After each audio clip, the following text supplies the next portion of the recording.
Hi friend, আপনারা যখন কোনো ব্রাউজারের মাধ্যমে youtube.com বা কোনো আদার্স ওয়েবসাইটে লগ ইন করেন জিমেল আইডি দিয়ে, তখন আপনাদের এরকম একটি ইন্টারফেসের মুখোমুখি হন। তখন আপনাদের লগ ইন হয় না, যার ফলে আপনাদের সমস্যা হয়। আজ আমি এই ভিডিওর মাধ্যমে দেখাবো যে এই প্রবলেমের সলভ কীভাবে হবে।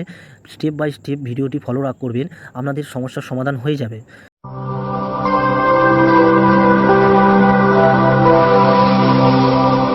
ফ্রেন্ড, আমরা যখন কোনো ব্রাউজারে গিয়ে জিমেল আইডি ইনপুট করেন, জিমেল আইডি ইনপুট করার পর আপনাদের সামনে পাসওয়ার্ডের কলম খোলার কথা, কিন্তু এরকম একটি ইন্টারফেস আসে। এটি মানে হচ্ছে যে আপনাদের এই ব্রাউজারের দ্বারা আপনারা লগ ইন করতে পারবেন না, কারণ এটি সিকিউর নয়। আপনারা ডিফারেন্ট ব্রাউজারের দ্বারা অন্য কোনো ব্রাউজারের দ্বারা লগ ইন করুন। অন্য কোনো ব্রাউজারের দ্বারা লগ ইন করতে হবে না, এই ব্রাউজারের মাধ্যমেই আপনারা লগ ইন করতে পারবেন। সেটি কীভাবে করবেন আপনাদের দেখিয়ে দিচ্ছি। এখানে যেটি আছে লার্ন মোর, আপনারা দেখতে পাচ্ছেন যেটি আছে লার্ন মোর, আপনারা এটিতে ক্লিক করবেন।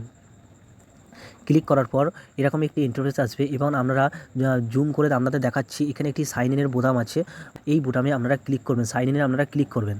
সাইন ইনে ক্লিক করার পর আপনাদের সামনে এরকম একটি ইন্টারফেস আসবে যে ইমেল আইডি ইনপুট করার জন্য আপনাদের ইমেল আইডিটি আপনারা ইনপুট করবেন। আমাদের যে ইমেল আইডিটা আপনাদের ইনপুট করতে চাইছেন সেই ইমেল আইডিটা আপনারা ইনপুট করবেন।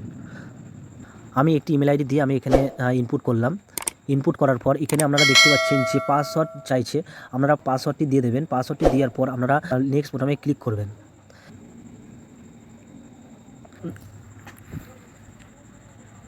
পাসওয়ার্ডটি ইনপুট করার পর আমাদের সামনে এরকম একটি ইন্টারফেস আসবে এবং আপনারা ইয়েসে ক্লিক করবেন। ইয়েসে ক্লিক করার পর আপনারা দেখতে পাচ্ছেন যে জিমেল আইডিটা পুরোপুরি খুলে গেল এবং আপনারা ব্যাক পেজ করবেন। ব্যাক পেজ করার পর আপনারা দেখতে পাচ্ছেন যে ব্রাউজারে আমার এই প্রবলেমটা হয়েছিল, সেই ব্রাউজারটা আমি খুললাম। সেই ব্রাউজারটা আপনারা দেখতে পাচ্ছেন যে আমি ইউটিউবে ক্লিক করলাম। ইউটিউবে ক্লিক করার পর দেখতে পেলেন যে আমার এই প্রবলেমটা সলভ হয়ে গেল। আমার এই প্রবলেমটা হচ্ছিল যে আমি জিমেল আইডি দেওয়ার পরও আমার পাসওয়ার্ডের কোনো অপশান আসছে না, কিন্তু পাসওয়ার্ডের অপশান না এসে ওরকম একটি ইন্টারফেস এসেছিলো, যার ফলে আমি কাজটি করতে পারছিল না। আপনারা এটি স্টেপ বাই স্টেপ ফলো রাখবেন, আপনাদের সমস্যার সমাধান হয়ে যাবে। ফ্রেন্ড, ভিডিওটি যদি পছন্দ হয় প্লিজ এটি লাইক করবেন, আর চ্যানেলে যদি প্রথমবার হন তাহলে প্লিজ সাবস্ক্রাইব করে রাখুন এরকম ধরনের নিত্য নতুন ভিডিও দেখার জন্য।